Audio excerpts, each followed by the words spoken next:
Chers petits observateurs, comme tous les mercredis, on va découvrir une pépite.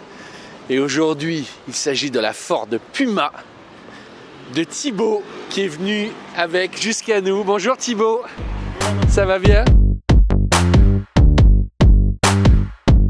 Merci de venir. De rien. Je suis très touché parce que je sens que la voiture a été briquée. Je ne sais pas si c'est pour nous. Ouais, c'est pas faux. C'est pas faux. Ouais. Là, je la vois depuis 5 minutes. Elle me pique les yeux tellement elle brille. J'ai fait un peu de travail dessus avant de venir, effectivement. Alors, tu commences à connaître un peu la tradition avant de parler de la voiture. Quelle est la petite observation que tu as envie de nous montrer, de partager avec les gens que tu préfères quand tu fais le tour de ta voiture tous les matins? Moi, ce que j'aime beaucoup sur cette voiture, en fait, c'est en 3/4 avant. Je trouve qu'elle a vraiment une allure de félin, pardon. Une allure de félin, c'est-à-dire que j'ai vraiment l'impression qu'elle va sauter sur sa proie. En fait, ça c'est fait, à mon avis, par les hauteurs de passage de roue, l'arrière un peu plus haut.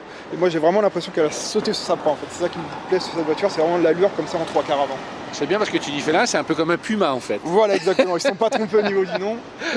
Elle est de quelle année cette Ford? Elle est de 99, novembre 99 celle-là. Donc elle a 19 ans. Sinon, le design lui-même de la voiture, c'est full stock, on appelle full stock. Full stock, ouais. En gros, voilà, aucune modification, donc pas de rabaissement, pas d'ajout de pare-choc ou quoi que ce soit. On est vraiment sur le. Et ce qui est rare. Ce qui n'est pas si courant. Ouais, mais ça brille, j'ose pas mettre. J'ai su mes chaussures avec le tapis de sol Puma. Non mais. Alors Thibaut, tu as quel âge? Moi j'ai 26 ans. Alors, et en plus c'est ta deuxième, je peux le dire, tu vas là. Pourquoi tu avais envie d'une Ford Puma? Alors en fait, tout simplement, à la base, ma première voiture c'était un Scénic diesel, Scénic première génération. Mais ça n'a rien à voir. Pas vraiment la voiture. Faut baisser le son, Pas vraiment la voiture qui fait rêver, on va dire. Ouais. Et donc au bout d'un moment, j'en ai eu marre, je me dis je vais quand même chercher autre chose. Donc je recherchais moi des petites voitures essence. Après j'avais pas de modèle particulier en tête. Donc tu la connaissais pas en fait? Non, je la connaissais pas du tout. Ouais. Et du coup, je commence à rechercher des voitures essences, des petites voitures essences. Je tombe sur celle-là. Je me dis tiens, c'est bizarre, je connais pas, je trouve ça assez sympa. Donc tu es attiré par la ligne. Voilà, en fait. surtout par la ligne, principalement au départ. Et donc je commence à me renseigner, je vois que c'est assez fiable. Et j'ai un ami sur le forum sur lequel j'étais qui me dit écoute, moi je me sépare de la mienne, si tu veux, tu peux la prendre, etc. Donc c'était une Ford Puma rouge de 2001. Et donc je suis parti sur ce modèle-là. Il y a quoi comme moteur sur cette voiture? Alors il y a 3 moteurs. Il y a un 1,4 litre de 90 chevaux, on va dire que c'est la version de base un peu accessible. Il y a eu par la suite, pour remplacer ce 1,4 litre, un 1,6 litre de 103 chevaux. Ouais. Et il y a ce moteur-là, le 1,7 litre de 125 chevaux. Donc la plus puissante là. La plus puissante, on va dire, en France. D'accord. Et après, il y a une version en Angleterre un petit peu préparée. Et alors tu la découvres, qu'est-ce qui te plaît à l'époque dans cette voiture? La tenue de route. Moi, je la trouve absolument géniale. C'est rare. C'est un karting. C'est le premier qui nous dit ça, c'est un karting. C'est un véritable karting et c'est, je vais pas dire une école de pilotage, mais un petit peu quand même. C'est la Gordini d'aujourd'hui, quoi. Presque. Oui, voilà, on peut dire ça, enfin, plus modeste, mais oui, la voiture qui a été développée par Jackie Stewart, donc il y a quand même, on va dire, une certaine exigence du bonhomme. C'est quoi il parle, voilà. Ouais. Voilà, donc effectivement, ça se ressent au niveau tenue de route, c'est très sympa. Ça peut dériver, si on donne des petits coups de volant, ça reste une traction. Ça reste une traction, mais comme c'est une voiture un peu joueuse, on peut la faire partir, c'est pas sa vocation principale. Hein. Mais c'était développé sur quelle base? C'est une Fiesta au départ ou ils ont développé? Oui, en fait c'est une base de Fiesta, et en fait par économie, tout simplement, ils ont repris, on va dire principalement, parce que même la planche de bord, si on la regarde, une Fiesta c'est assez similaire quand même. En termes de forme, après il y a 2-3 ajouts, ces parties-là qui sont spécifiques. Peinture chromée, les écrans blancs, les trucs. Exactement, le pommeau qui est un petit peu différent. Mais vraiment, sinon ça vient d'une Fiesta, même à la base. Tu vas vite parce que c'est une petite observation, mais ça à l'époque, on a beaucoup parlé. C'est la touche de la voiture. C'est pas forcément ce qui est le plus pratique, mais c'est génial. Mais développe, pourquoi c'est génial? C'est du vrai alu. C'est de l'alu massif. Ouais. Et en fait, le maniement, la boîte est assez courte. C'est aussi quelque chose qui est sympa sur cette voiture, c'est que le maniement est assez court. On se prend vraiment à piloter. Un peu, je crois que sur la Golf, il y avait une boule de golf, il me semble. Ouais. Voilà, là c'est à peu près le même esprit. Donc on se prend vraiment à piloter. Mais la boîte est courte. Est-ce qu'en hiver c'est vraiment glacé et en été brûlant? Oui, mais ça fait partie du charme. D'accord. Donc on se brûle et on dit c'est une vraie quoi. Voilà, il y en a qui se plaignent, ceux qui la prennent tous les jours, mais voilà, moi je trouve, en plus je l'attendais depuis un moment, donc c'était vraiment pas pour moi un problème de se brûler la main. C'est pas grave. Après avoir eu 2 ans cette Puma rouge, je décide de m'en séparer. Je me dis je venais de passer le permis moto, donc je me dis soit je passe sur une moto, soit je passe sur autre chose. T'as dit 2 fois moto, donc on retrouve le plaisir de la moto. Ah bah je pense que pour tous ceux qui aiment conduire, vraiment il y a une appétence Ouais, pour la moto. Donc, en fait cette série-là, c'est une série S, c'est une série limitée. Et moi c'est la version que je voulais absolument. À partir du moment où je m'étais renseigné, j'ai vu qu'il y avait cette série-là avec les sièges et tout, ça paraissait super sympa. Alors décris-la, elle date de quand? Elle est lancée quand la série S? Alors la Qu'est-ce qu'elle série a? S, elle est lancée de 99 à 2001 si je me trompe pas. Ouais. Et alors sur les modèles qui ont moteur 1,7 litre, donc on a la sellerie Recaro en cuir, On va la regarder après. on a un système de son un petit peu amélioré avec un ampli dans le coffre, on a on avait les tapis comme ça, le petit logo J'ai Puma en vu, bleu ouais. sur les custodes, et elle était soit en bleu comme ça, soit en grise Ah oui, avec 2 couleurs. sur la série S. D'accord, ouais. Non mais aujourd'hui un modèle en bon état, on va dire qu'il y a à peu près 140 000, 150 000, c'est peut-être 2500 €, 3000 grand maximum, pas beaucoup Ah ouais. plus. Donc on est vraiment sur une cote au ras des pâquerettes, c'est... Je sais pas si tu vois, Ouais, non, je... c'est très joli. Ouais. Un côté vague comme ça et qui donne un petit côté sportif aussi, tu vois. C'est un détail, hein, mais je trouve ça vraiment joli. Non, c'est vachement joli, effectivement.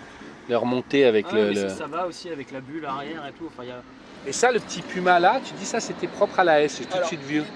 Il est bleu. Alors je sais plus s'il est très bleu ou pas, mais Ah, en si, fait il est sur très les bleu. Puma classiques il est on va dire argenté, Ouais. et sur les Puma S il est en bleu.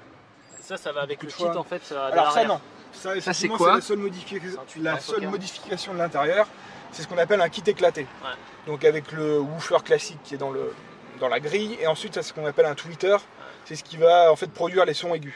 C'est juste pour avoir un son un petit peu meilleur. Voilà. Ça, c'est pas dans le kit alors, c'est toi qui as rajouté. Oui, ça s'est rajouté effectivement. D'accord. À l'époque, ils faisaient pas encore ce genre de. Non, mais c'est bien intégré et tout. Super propre. Donc on a là le kit du bagnolard, toujours. Hein. Il y a un petit peu des extras, on va dire. Mais... Non mais t'es grand le coffre. Donc ça, c'est l'ampli de Ouais, Qui était de série, ça? de série, tout à fait. Et ça marche encore? Ça envoie du son encore? C'est pas un ampli d'aujourd'hui, je sais plus quelle puissance il fait exactement, mais voilà, le son est un petit peu meilleur parce qu'il y a des caissons de basse à l'arrière qui sont là pour produire un son un petit peu meilleur, mais c'est pas transcendant. On retrouve 3 petits feux derrière qui sont raccords avec les 3 petits feux devant, c'est ça? Alors j'avais Vas-y. jamais fait le rapprochement, effectivement. Bah si, mais, ça c'est marrant, alors je pensais que tu allais me le dire tout de suite. Bah ouais. Non, pour moi pas du tout. Bah si, il y a 3 petits points devant, 3 petits points derrière. Ouais. Bah, il l'avait jamais vu Thibaut. Non, lui, non, apprend. moi j'avais jamais fait le Ah, parce qu'en fait ça c'est du polycarbonate, ça vieillit pas forcément Ouais, super bien. Ça se ternit. Ouais. D'ailleurs celui-là je l'ai poli parce qu'il était terni. Ouais.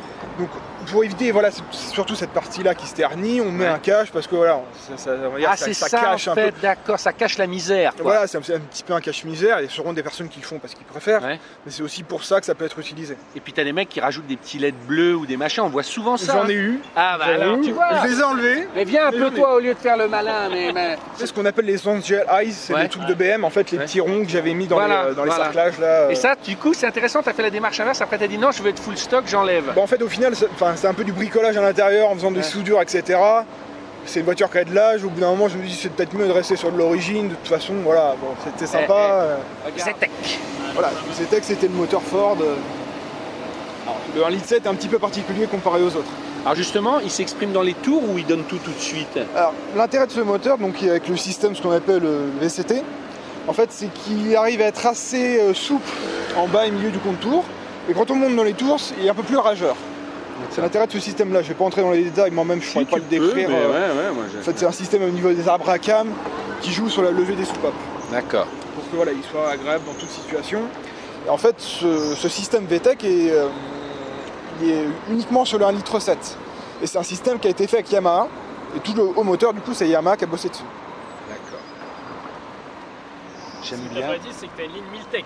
J'ai une ligne Attends, Miltec. Alors, on y ça, va, c'est alors pour les on y va. connaisseurs, ça. Alors vas-y, comment tu sais qu'il a une ligne Miltec? C'est la sortie de l'échappement? Ouais, ouais. Les Miltech, ils sont spécialisés dans les échappements, dans les Alors silencieux. qu'est-ce que c'est la ligne Miltec? Alors, c'est une ligne inox. Ouais. Donc, l'intérêt principal, c'est que ça ne rouille pas. Moi, j'ai Ouais. récupéré la voiture avec une ligne. C'est toi qui l'as fait installer ou elle était là? Je l'ai fait installer, en fait. Ça coûte cher ça en général, non? Bah, je l'ai acheté d'occasion sur le forum. Bah, oui, ça Ouais, coûte par un peu rapport au cher. prix de la voiture, tu mets que ça Bah, coûte. je l'avais acheté 500 €.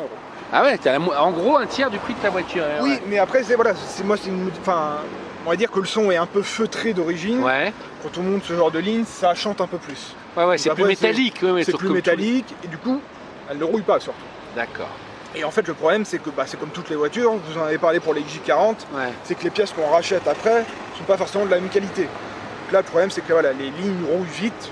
Là, maintenant, je suis tranquille. Alors il y a un autre truc aussi où j'ai envie de te faire parler qui me bluffe. Moi, c'est tes jantes. C'est les jantes d'origine, ça. Alors, elles sont strictement d'origine. Viens à côté qu'on On regarde. va dire sauf le cache central. En fait, on pourquoi peut le voir sur les côtés d'ailleurs, le cache central, en fait, il est abîmé au bout des années, il a pris de l'eau, etc. Donc il a un petit peu d'étain, vous voyez plus grand chose. Ce qu'il faut savoir, c'est que c'est quand même 10 € le cache. Et ça fait quand même un peu cher pour un bout de plastique. Donc j'ai regardé sur eBay et il y avait des gens effectivement qui vendaient ce genre de choses. Et ça valait peut-être deux fois moins cher. Donc, je me suis dit, je prends ça. En fait, j'avais déjà vu ça sur le forum, quelqu'un qui l'avait fait. Donc je me dis, j'en mets un noir et je reprends la couleur carrosserie sur le Ford. Tu peux commander la couleur que tu veux. Voilà, on peut le faire un peu à sa sauce. Donc, parce que franchement, on a l'impression que cette série, c'est très joli. Là. Bah, moi je trouve ça relativement sobre et c'est aussi un cache-misère de l'âge. Qu'est-ce que t'as des unis royales? J'avais jamais vu Shark Skin Technology, c'est quoi ça? Le nom des pneus c'est Rain Sport 3. Ouais. Et en fait, ce qu'ils appellent la Shark Skin, c'est. On va dire, je sais plus comment je crois que c'est de la bio-engineering. En gros, ils prennent ce qui a été fait dans la nature et ils l'appliquent à un produit. En fait, c'est un pneu pluie, ce qu'on va appeler pluie. Mais il est très bon aussi sur. Et ça, c'est la monte spécifique pour Puma ou c'est une adaptation? Non, c'est une monte totalement classique. En fait. La taille de pneu, vous la trouvez partout et c'est 50 € le pneu. D'accord. Mais là, ils sont pas, tu les as cirés, j'adore. Ah oui, j'ai mis une gloss. C'est beau. Une gloss à pneus. Viens voir, Julien, un peu. Est-ce que tu cires tes pneus sur la moto? Non, mais sur la Smart, regarde, c'est beau là avec le. J'ai vu aussi à l'intérieur, t'as mis des LED, t'as mis. Ah oui, en fait, c'est là où on voit en fait où il est consciencieux, c'est que en fait il y a 2-3 petites choses qui font qu'elle est encore plus au goût du jour, mais en même temps ça casse pas le côté collector. Alors ils sont où les LED à l'intérieur? J'ai pas vu. Là les LED, ah oui. Ouais, c'est ça qui est génial en fait. Tiens, alors là tu vas me donner un quand tu changes ton ampoule à LED, il n'y a rien d'autre à faire que mettre l'ampoule ou ça? Plug and play. Plug and play. On enlève l'ancienne, on met la nouvelle. Et le petit matelassage c'était comme ça en fait. Ouais, exactement. C'est ça qui est joli. En fait, c'est vrai que ces sièges-là, quand on a connu les anciens et qu'on connaît ceux-là maintenant, ça apporte pourquoi le maintien, surtout le maintien en fait. Ah ouais, c'est que t'as un meilleur maintien, il n'y a pas que le cuir, t'as un meilleur maintien, il y a plus de... Alors, le problème du cuir, c'est surtout un cuir comme ça, on n'est pas sur du cuir Jaguar par exemple, on est sur du cuir un peu plus bas de gamme, donc qui s'abîme si on ne l'entretient pas. Toi tu l'as lissé, là tu l'as nourri Je l'ai nettoyé et nourri effectivement. Parce on le voit bien sur le siège passager, tout ce qui est passage en fait, ça s'use assez vite. Et t'as mis des nouveaux essuie-glaces aussi, t'as monté des On lamelles. appelle des flat blades, mais ça aussi c'est un montage qui est totalement, on va dire, plug and play. Enfin, juste que là, quand on va un peu vite, typiquement en Allemagne, quand on est à 180, c'est quand même mieux de les avoir parce qu'ils. Donc tu as déjà beaucoup roulé vite en Allemagne avec. En Allemagne, on peut se permettre. Je sais, mais donc là, elle tient bien la route à 180 c'est correct. C'est correct, à 200, après voilà, faut pas avoir un freinage d'urgence à faire parce que elle va jusqu'à 200 en fait. La concurrence, ça va être une 106 GTI, une Twingo RS, ce genre de choses. Voilà, on n'est pas sur des grosses performances. Alors tu as parlé de départemental, entre 80 et 120, tu t'éclates avec ça. C'est génial. C'est sans arrêt, troisième, c'est une boîte courte ou c'est une boîte très courte, donc en plus voilà, le maniement super court. Et les petits rétros aussi sont adorables. Ils sont un peu fragiles, mais. Ouais, mais ils sont tout petits. On fait plus ça maintenant. Oui, maintenant ce sont des armoires à glace. C'est des oreilles de Mickey. Effectivement. Je vous laisse. Il y avait pas. On descend. Alors moi les questions vraiment bêtes en termes de consommation tous les jours comme ça parce que c'est intéressant, mais sur 1,7 litre là, de Zetec, ça fonctionne comment? Ça consomme combien? Alors on va dire que moi je suis un cas un peu particulier, voilà, un peu capricieuse. Moi j'arrive à vraiment descendre assez bas. Le meilleur que j'ai fait c'est 5,7. 5,7 sur départemental, vraiment tranquillement. Après quand j'étais à Marseille c'était plus du 8 litres. Et typiquement mes allers-retours à Marseille, 6 litres 4 sur autoroute. Moi je trouve ça quand même très correct. C'est une voiture légère. Ouais, bien sûr. C'est pour un jeune conducteur en termes d'assurance ou comme ça, est-ce que ça va? Alors c'est là que ça peut coincer. D'accord. Parce que les assurances ont quand même une vue de cette voiture, on va dire, de sportif. Donc pour le 1,7 litre, moi je sais que ça pouvait coincer. J'ai dû attendre d'avoir 22 ans. D'accord. Donc c'est aussi quelque chose qui peut poser problème. Et en soi, sinon après c'est assez fiable. Toi, t'as eu aucun souci ou quoi que ce soit? Aucun. Parce qu'il n'y a pas encore énormément d'électronique non plus ou quoi que ce soit. Ça va. Non, ça reste quand même raisonnable. Enfin, je veux dire, on n'est pas. À l'entretien, c'est quand même très très simple. Il n'y a rien de très compliqué. Il y a la distribution qui est un peu compliquée avec ce système de calage là, qui fait que ça peut être un peu compliqué. Mais... Et voilà, les 200 000 km te font pas peur. C'est donc la rouge, pour avoir eu des nouvelles récemment, la 268. On se comprend bien, on aime les mêmes bagnoles en fait. Smart Roadster, oui, c'est ça. Allez, je vais vous laisser terminer. Merci Thibaut, je vais aller chercher Monsieur Fréhour. Et voilà, si vous aussi vous voulez un jour venir nous présenter votre voiture, vous nous envoyez un mail à l'équipe@poa.tv. Vous nous envoyez 3 photos, un bref descriptif. Et surtout, vous mettez le nom de la voiture dans le descriptif du mail pour qu'on retrouve facilement la voiture. Voilà, donc à l'équipe.poa.tv.